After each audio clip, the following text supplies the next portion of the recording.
Hey everyone, welcome to Dreadnought Monday. Welcome back. Today we're here with Sheila Logan. I'm excited for this conversation. I've been waiting a while to get her on here, and schedule's finally worked out. Sheila, I appreciate you jumping on and taking the time, and look forward to this conversation. You bet. I'm excited to be here, Kenny. You're a pretty cool guy. I like hanging out with you. Well, thank you. Likewise. If you wouldn't mind, just introduce yourself a little bit, give a little bit of background of what you do and whatnot, and we'll go from there. Sure. Like you said, my name is Sheila Logan, and I have a woman's network, and I love working with single women and military wives to help them realize their success. Oftentimes you'll see that this is I call them the forgotten group. You know, if you hear somebody saying they want to do a service, you don't often hear them talk about that group of women, and you won't hear that group of women asking for help because it takes something from us when we have to ask for help. You know, once we get all those balls in the air. And so that my purpose in life and my passion is helping single moms and military wives realize that they can be successful, even though they have to be mom and dad most of the time. And I'm a mother of 5. Right now I'm single, won't be after a little while, but I absolutely just think that my kids are the best thing that I have ever done. And so, yep, that's me. Awesome. Thank you for that. Yeah. Just found out that you're recently engaged, so congratulations on that. It's exciting. Thank you. Adventure in your life. Yes. So, with Yes Women's Network, you said that's helping military wives and families and whatnot, and you mentioned also like decision making. Let's get into that. How do you help them, or what prompted you to start that? You know, just versus like other focuses or whatever. Sure. I am a digital marketer by trade. That's kind of what puts foods on the table and pays the rent and things like that. So I love doing that. I love building websites and doing branding, all of that. But I found that it was taking away some of my spirit. In some way, it made me feel just unfulfilled. You know, it was just I'm doing it to make money, even though I love doing it. I felt like there was something missing. I also realized that the business that I had built, which was named after me, could never be sold. And no one ever wanted to work with anyone I hired. So there was no way for me to grow. So I kind of had found myself reaching this ceiling of, I can only make so much money, doing this under my own name and my own brand. And I also just did not feel fulfilled. And so I contacted a mentor of mine, Brooks Gibbs, and we talked for probably 2 weeks. And over that time, what he helped me realize was that my true passion is really helping women, and specifically women entrepreneurs, but also single women and military wives find a way to be able to help support their families from home. And so over that 2-week period, we decided that what my very favorite thing to do would be to help women through that moment when they find themselves saying, oh crap, now what? And so he asked me, well, what's the opposite of that? And I said, well, it's kind of like if you lose your keys and you're in a hurry and you can't find them. And when you finally do, you say yes. And that's how we decided to name my women's network, Yes Women's Network. And I've kind of dubbed that YES into You Experience Success. And what I like to do is I have provided a community for women that they can find trusted and reputable resources that can empower them. There's so many people out there that are good at branding and marketing and make you think they're really good coaches or mentors or service providers, and then you start working with them and you find out they're actually not. So my goal is to be able to have them have a place where they can go and find those resources they may need. And so we're also partnering with other women's networks to provide what they have to offer as well, so they can come to one place, find everything they need. We are licensing out the brand so that areas will be able to license it, and then even brand ambassadors within local areas will be able to use the brand and have meetings and talk and learn and get to know each other and be a support to each other. So it's really just a community of support. And believe it or not, we have about 5% men in our group. I have quite often the men that want to be a part of it too. So it's not just for women. We do have quite a few men coming in and helping support that as well. That's awesome. It's so important that they have that good community relationship, and I think to go along with the resources that you provide, they find out that they have their own resources that they can contribute as well. Yeah. Like I said, in that networking, this person's really good at this, and this person's really good at this. So and I just met this person and she is fantastic at this. Yep. And then it also helps build their confidence as well, and being willing to provide that service for others and just grow that network and that community. So that's awesome. Yeah. One of my things that I like to give people is my "Oh crap, now what?" Core 100. And basically what that is a list of 100 people or places or things that can help you when you find yourself in a bind, right? So, and this actually goes to decision making. If you find yourself in a situation where you're not quite sure what to do, who to call, or things like that, you would go to your "Oh crap, Core 100" and find you may have doctors on there, friends, family, your car repair guy. I'm trying to help my son find somebody to repair his car. It'd be nice to have all of those kind of emergency backup people, the core 100 people that if you find yourself in a bind, you'd be able to contact them.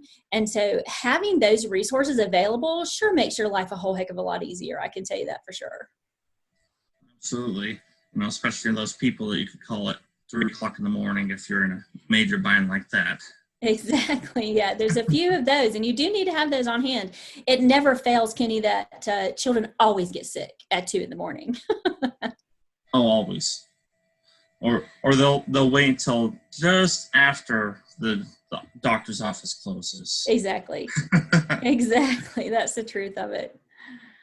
So you mentioned decision making, and we talked a little bit off camera about it before. I know a lot of people are hesitant to make some decisions, especially bigger ones. Because, what if I don't know what I'm doing, or what if I mess up, or what if I whatever? Let's talk a little bit more about that. How do you help people make a decision? Or, you mentioned you have those resources they could reach out to, but yeah, making decisions, I'll be honest with you, is such a struggle for me. And this is one of the reasons why I love talking about this. Teachers teach what they need to learn the most, right? This most recent decision of getting engaged is one of the hardest decisions I've ever made in my life.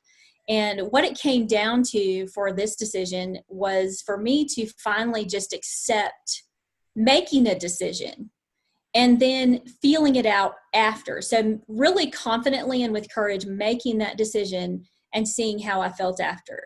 So my dad's always told me, if you have to make a decision, consider the options, right? So I actually, when I became divorced about a year and a half ago, I sat down and wrote these huge pros and cons lists for should I date or not, because I was terrified of it. And I have 5 children. There's only 1 left at home, but why would I or why would I not do these things? And it's like 4 or 5 pages. And what it came down to is actually one question for me. So if you can find that one piece of information that can help tip the scales one way or the other. For me, someone asked me, are you prepared to be alone the rest of your life? And that pros and cons list just went out the window, and I knew what I needed to do. When I got engaged, it was kind of the same thing, where I had this one thing that made me finally just like tip over the edge and make that final decision. And once I made the decision, I just felt so much peace, and everything just started falling into place, and all the chaos went away. So what we need to remember is the build up to the decision is the hard part. Once you make that decision, you're either going to have a peaceful, calm feeling, or you're going to feel like puking. If you feel like puking, you made the wrong decision. And the fact is that we can make decisions, and it still may lead down a road that we didn't quite plan on, or we think, did we make the wrong decision because we ended up here? And if you take a look back at it, that even our own decisions, no matter if we decide to take the right or the left path, we run into other people that affect the outcome of our decisions as well. So what I have found about decision making is, like I said, the chaos will happen before it. Make that final decision after doing your research, talking to the people you need to talk to, really dive deep into that decision, especially the really big decisions. Then see how you feel after that decision, and then just watch and see, make sure that you're surrounding yourself with the right people that are supporting you and not people that are tearing you down. But we all make decisions every single day. And I think the biggest thing is, you need to listen to your heart. And oftentimes that chaos doesn't come from your heart. It comes from inside your head. And it's really hard to quiet down sometimes. Thank you. I like that. And I like the point of that, just make it, and then you'll, that's the hardest part, is leading up to the decision.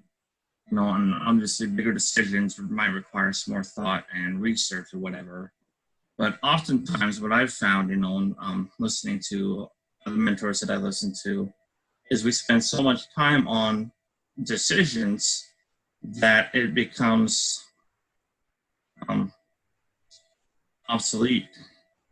Like, well, should I do this? Should I do that? And you spend so much time contemplating that opportunity ends up going away, whatever that opportunity was or decision was.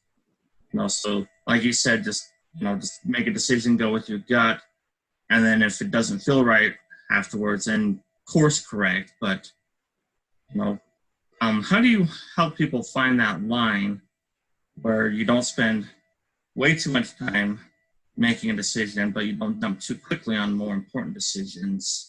There's people that tell you go one way or the other or whatever. So sometimes, at least in my experience, you have to kind of walk a line on some of those. Right.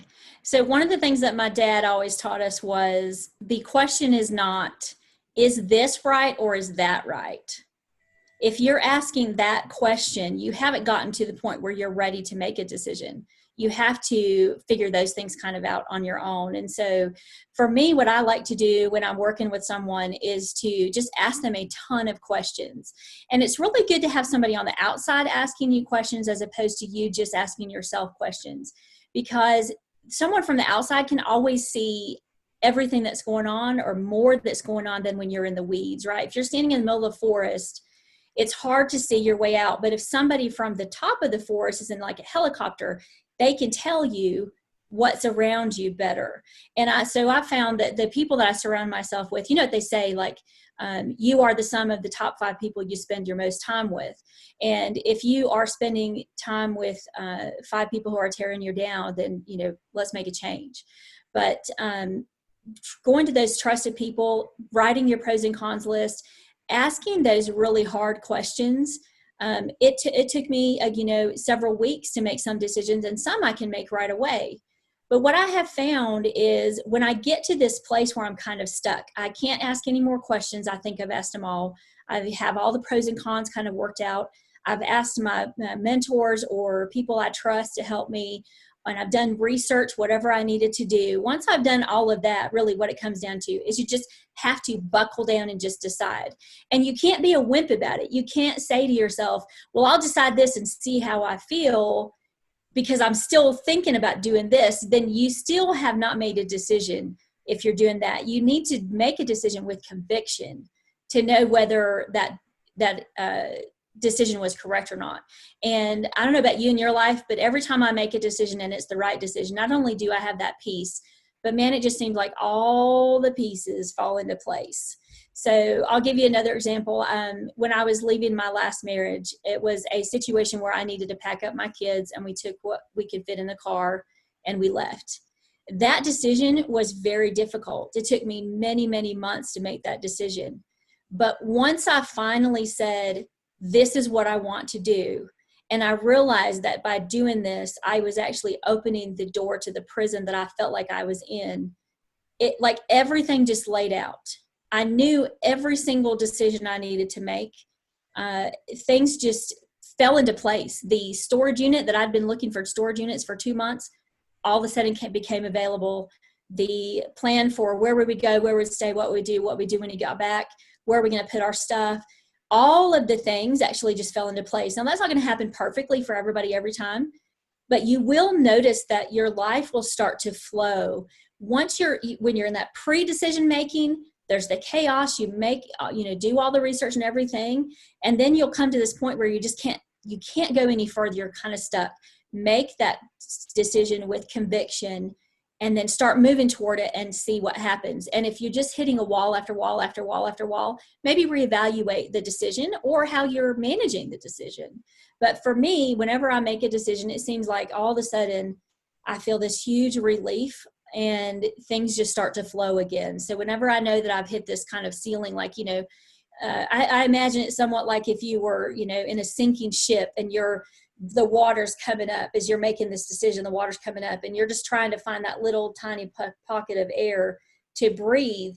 That's the point you need to just really decide. Am I going to swim out or am I going to drown? You need to make that decision so you can move forward. Or like you said, you might lose the opportunity. I've made a decision one time that I was given the opportunity when I very first started my own business to provide a resource for Fannie Mae. And that would have gone out to hundreds of thousands of realtors, which would have put me in hundreds of thousands of realtors' inboxes and with the opportunity of making millions. And I made that decision because as I'm working up to, can I do this? I just got sicker and sicker and sicker. And it just got to the point where I could barely get out of bed. And I was like, I can't say yes to this. It could have changed my entire life financially. It would have helped my children's life. It certainly would have taken my business like beyond the next level of what I thought the next level was. And it would have done it within one download, one-page sheet download is all it would have taken. And I just felt sick about it for days. And then once I said I couldn't do it, the relief went away, even though I felt like, man, I really missed out on a huge opportunity, but that would have altered the entire course of my life. And I'm really looking back, I'm glad I didn't do it. I missed the millions of dollars I could have made. But, you know, if you're feeling sick about a decision you're making, chances are you might even be already have made that decision, right? Because like for me, I feel like I had already made the decision that I wanted to do it, but I knew I couldn't, and it hurt to not do it because I knew what I was losing. So I was still fighting, do I or don't I, even though my whole being was telling me, you know, you can't do this. And well, I know I was capable of doing it, but for whatever reason, that wasn't the path that I was supposed to take.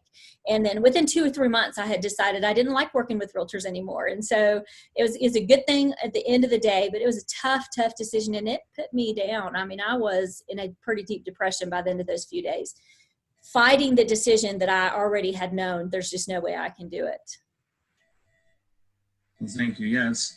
It's funny how all fate, destiny, whatever, things work out, you know, to help us make those decisions if we're in tune with our core values, with you know, if you're a person of faith, your spirit.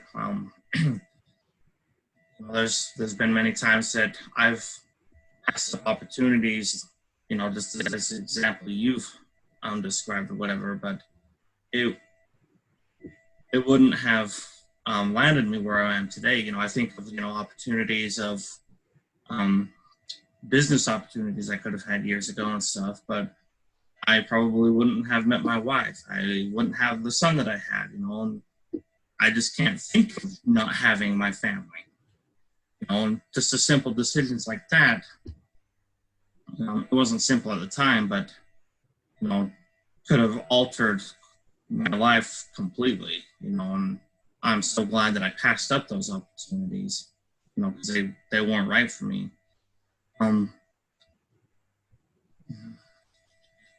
What do you find is one of the best ways to help people that, you know, are afraid of change, afraid of making decision, you know, they just can't quite get there, they struggle, they're like, I don't know, I talked to my mom and this is what she said, you know, you get all those stories, you know, I talked to my sister who's done something like this before or had it worked over there before or whatever. How do you help people do that? So basically, this is kind of funny that you're asking me this because I'm in a situation right now where someone else is helping me through this.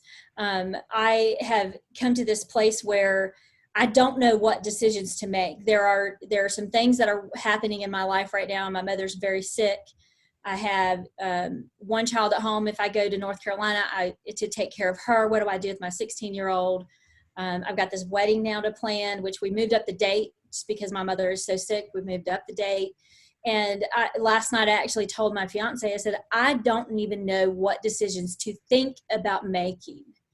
And I think once you get to that point, it's really important for you, like you said, to step back and look at your core values and look at how your decision is going to affect other people. When it comes down to making a decision that affects other people, that's such a harder decision. And I find that that's when you get in that place where you're like, I don't know what decision to make, or even the question to ask to make that decision. And so last night, as I was talking to him about this, and I said, I don't even know what to think about, what decisions to think about, or what questions to ask.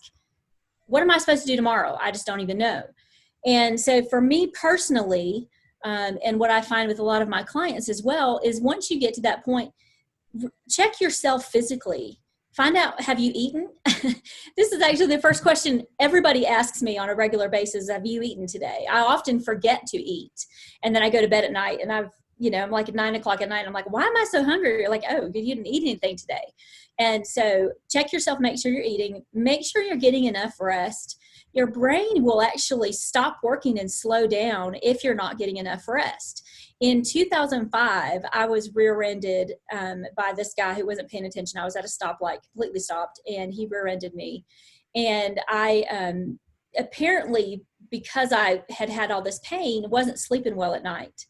Well, a few months after that, I woke up one morning and I had lost 90% of my hearing. And it was very strange. And I thought, well, I just have an ear infection, whatever. A few weeks later, I finally went to the audiologist and he's like, you've lost 90% of your hearing. We're sending you to a neurologist to find out what happened so quickly overnight. And I was also falling over. Like I couldn't stand up straight. I couldn't keep my balance. And I was shaking. So they checked for everything from MS to Parkinson's and all these different things. And finally said, they thought it was cochlear sclerosis where the bones in your ears harden. And they said, go get a hearing aid. And in a few months, you may have completely lost your hearing. Well, I went and got hearing aids. And then a few months later, I woke up one morning and the hearing had come back, but I started stuttering. And I stuttered for a good few months. And the neurologist finally figured out that all of these things were happening because I was not getting enough sleep. And so for me, I know for a fact last night, the reason that I couldn't think of what the questions were, what the problems were, what the future could hold, I realized, first off, I hadn't eaten anything all day and I hadn't gotten enough sleep. So check yourself physically. If your brain kind of gets to that point where it's just not working at all and you're totally foggy, check yourself physically and see. Another thing to consider when you get to that, if you've checked yourself physically and you're feeling good that way, is to consider what you want in the future. Going back to, where do I want to be whenever this situation I'm in is over? Do I want to be on one side of the country while my child's on the other side of the country? Do I want to be there if my mother gets sicker and it could be my last chance to be with her? And my teenager here, would she be okay without me? So by looking at the end results of those choices, and not just the pros and cons, but like at the end of the day, if I made decision A as opposed to decision B, how will it, I have alarms that go off all day. How would it have affected my life and those around me? And then you can start asking yourself those questions and maybe go back to your mother or your sister, whoever you were talking to say, you know what, this is where I want to be. So a lot of times the first question I ask my clients is, where do you want to be in 5 years? And tell me your ideal day, your ideal month, and your ideal year. Everything from the dollar amount of money you want to make to how much time you want to make or work, to what do you want to be doing on a regular basis with your family? Where do you want to be living? What kind of lifestyle do you want to be living? If you ask all of those type questions and you work your way backwards, sometimes that can clear up that fog as well. Thank you. I really like how you pointed that out because, I've found that in my own life and with a bunch of my clients that if you're clear and dive deep into what you want, what you're picturing, it will help you make that decision. I think of the little clip in Alice in Wonderland where she asks the Cheshire Cat which way to go. And he's like, well, where do you want to end up? Oh, it doesn't matter. Well, then it doesn't matter which path you take. Yep, exactly. But if you're clear, then a lot of times, when you're asking those questions, okay, tell me about that day. Okay, tell me about that car. Tell me about whatever. Then most of the time, or a lot of times, the light clicks on. They're like, oh, Okay, now, yeah. Yeah. Now you know which decision you need to make. Yeah. You know, The or thing is that, when, and you may find this too, whenever I'm working with a client, I can help them through something fairly easy. And then I'll find myself in the same situation and asking myself, why can't I get myself out of this situation? I just help my client through it. I know I can help people through it. I've been doing it for 5 years. I flip businesses. So I go in, I find out what's not working in their business and I help save them time and money. I look at my own business and I go, and I'm not sure where to look or what to do, even though that's what I do on a regular basis. So finding someone who can actually ask you those questions. Well, which way do you want to go? What kind of house do you want to live in? On my own podcast, we had Forbes Riley on our podcast, and she did some coaching with my co-host and I, and it actually made us kind of look like fools, but it was really kind of eye-opening at the same time. She asked us, what do you want? And I said, I want to have happiness. And she goes, okay, let's pretend that you called up a Chinese restaurant and said, I'm hungry, I want food. What are they going to do? You have to tell them, I want number one, number two, and I'm going to be there at this time. And this is how, so you need to know exactly what you want to be able to say and do what you want to do. So what it came down to was she was able to get us down. Nate actually, my co-host actually said, I want to fly the world on someone else's dime. She goes, well, a dime is very small and you don't want to fly around the world on a dime. And so she made him get super specific in saying, I want to fly around the world in my own Learjet, making people happy, speaking and inspiring. So she helped him get more specific. She helped myself get more specific. And by just simply asking that question, what do you want? And listening as we answered and then diving deep into our answer saying, okay, I understand that, but that's not really what you want. You can't just say, I want money. I want to be wealthy. You need to say, I want to have $1 million in the bank and 500,000 that I'm investing. And I want to have, my house paid off. Be specific about what you want. Because then when it comes down to those decisions that you have to make, do I do A or B? Well, how's that going to affect the outcome of what I really want?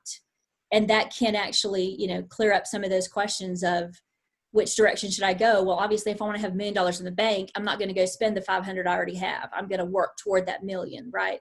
So we all have $1 million in the bank, so we don't have to worry about that. But think, looking at that end result, what do you really, really want in life? And it was interesting as Forbes was asking that question, what do you want? What do you want? And you start realizing that you actually want a lot more things that you're willing to voice out loud. But the fact is if you put it in the universe, it will come to you. I totally believe in the law of attraction. I believe that if you have something that you want and you go for it, you'll get it. It doesn't mean the universe is just going to drop it in your lap. It means that you are making the right decisions to get what you want. That's the law of attraction. You're attracting it by making those right decisions to reach that end goal. Thank you. I like that. It makes me think of the analogy I've heard, where people, like you said with the Chinese restaurant, I want food. Somebody used the analogy of your car breaks down, you're stuck on the side of the road, and you call for help. I'm on a road in Utah. No, you're going to find out the milepost. You're going to say, there's this tree over here, there's this rock over here, 5 miles from this exit, red car, white tail lights, or whatever. You're going to be very specific. You want them to find you. You want to help or whatever. That's actually a lot better analogy, because what that does is help you realize not only do you need to know that you were on your way to grandma's house and you still want to get to grandma's house and it's another 10 miles, but you need to know where you are, the starting point of where you are. So sometimes if you have to make a decision, you might say to yourself, I want to have that $1 million in the bank. Should I do this or that? The first thing you want to find out is, where am I right now? And is that possible for me? So that, I actually like that analogy a little bit better, because you can figure out where you are, because, you can't figure out where you're going to go if you don't know where you are either. Exactly. You have to have a base starting point, Yep. And then when you talked about how you help businesses save time and money, and you flip businesses, but a lot of times when you look at your own business, it made me think of what you mentioned earlier, where someone's in the forest and you got the other person in the helicopter. You're just reversed roles, so it made me think how often we forget that sometimes we reverse roles. We're the mentor, we're the person people look up to, and sometimes we forget, or we have a moment of pride where we don't want to be reaching out for help. We don't want to be the little guy and or whatever, and not ask for help, or not admit that we need that help, or we need somebody in that helicopter helping us as well. Right. And I think oftentimes too, we're not super honest with ourselves, are we? We don't want to admit that we have a problem. My podcast actually talks about the messy back end of business, of entrepreneurship. And all of the questions that have been submitted to the show have all been submitted anonymously because everybody's afraid to admit they have a problem. And so that kind of happens behind closed doors with our mentors and our coaches. But the fact is that everybody has them. Facebook and Instagram actually shut down my very first recording day for my podcast, where we're talking about how every business has a back end that's messy, and our personal lives are messy. I was actually thinking today, because I'm going to have to be moving here in about a month and a half. I'm looking at my drawer and I'm like, oh my gosh, look at all these junk drawers I've got in my house. So we all have these, back end things that are going on in our lives. And a lot of times we don't look at them because we don't have time or the energy, but someone else can come along and say, well, if you clean out that top drawer, then you can clean off your desk and that'll make your life easier. So if you have somebody looking at that where you're trying to put aside the things that you don't have control over, especially as a single mom, you have to pick your battles. And so oftentimes my battles aren't conducive to how other people parent. I often say yes, just so that I can have peace and quiet, not because that child deserved to be told yes. This is a teenager, she wants to go take her friends or go to a friend's house using my car. I really probably should say no, but it's going to give me peace of mind. If someone else saw that from the outside, they may say, well, yeah, that's going to give you peace of mind right now, but next week and the week after that and the week after that, you're going to have a spoiled child. So you have to look at all those things that people can see from the outside that you actually can't see, because you're just in survival mode. You just want to make it through the day. You want to make that dollar. You want to work for the man. You want to keep your children happy and have dinner on the table. Whatever you're looking at doing, that's your ultimate goal. But the decisions that you make all along up to that could change the next few days, or, your diet, you're eating healthy, is my house clean? If people come to the door, that you don't expect, which doesn't happen anymore because of COVID. But, looking at every decision that you make affects not just that one moment, but, down the road too. So, yeah. Thank you. And there was something else that you when you just mentioned the drawer and the desk and whatever, it's very important to break it down into steps, those decisions or whatever. I've got to pack my house. That's overwhelming. That's a huge process. I don't have to do it for a while, but I don't want to. I hate moving. Yes. I hate it. But if you're like, okay, I need to focus on this drawer right here, and then I need to focus on this desk, this drawer will allow me to work on this step and then this step. So breaking it down into manageable chunks, I think helps quite a bit in those decision-making processes and getting that thing done. Once you make that decision, then you can break it down like you mentioned before.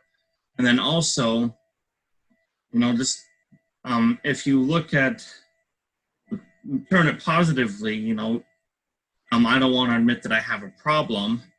Instead of that, you can look at like other mentors, take Tony Robbins, take Grant Cardone, take whoever, and realize they have mentors. Yep. And they're really successful people, and they still have mentors. Like, okay, maybe it's not such a bad thing to admit that you have a problem and ask for help. Maybe it will help you grow or whatever, to help, just to kind of change that perspective on it, and that mindset of, I don't want to tell them I've got a problem. Look at my dirty drawer, or look at my dirty laundry basket over here, or whatever. Yeah. When we were talking to Forbes Riley that day, I said that, I mentioned that we had all these anonymous questions because everybody thought they don't, they don't want to admit they have a messy back end. And she said, well, even Richard Branson has a messy back end. What happens when COVID hits, and all his planes are down? What happens when the FFA or FAA changes the flight regulations? What happens when his personal assistant quits? We all have those situations that where outside influences especially affect our life. And if we are true to the course of the decisions that we've made and we're going toward them courageously, then when those bumps in the road happen, they're a lot smaller than if we're not prepared. So one of the things that she said is that, very wealthy, successful people are just really good problem solvers. And I think that's just so true. If you can problem solve, you can look at your resources, you can really know where you want to go, then the decisions, even the big ones, become quite a bit easier because you already have those other things in place. I was talking to my children last night, and we were at the dinner table, and I said, okay, tomorrow I'm going to be on a podcast and we're talking about decision making. I want all of you to tell me what your ideas are about decision making. And one of them said, well, indecision is a decision. And that's the truth of it. And a lot of people forget that. So a lot of people will call it procrastination, putting things off, whatever it is, but that actually not deciding can actually cause you a lot more problems. So the reason that you and I actually got in touch was because you do financial planning with people, right? And so I came to you to help me with my finances. Now I'm great at bookkeeping and I have a great budget and I'm pretty careful with things.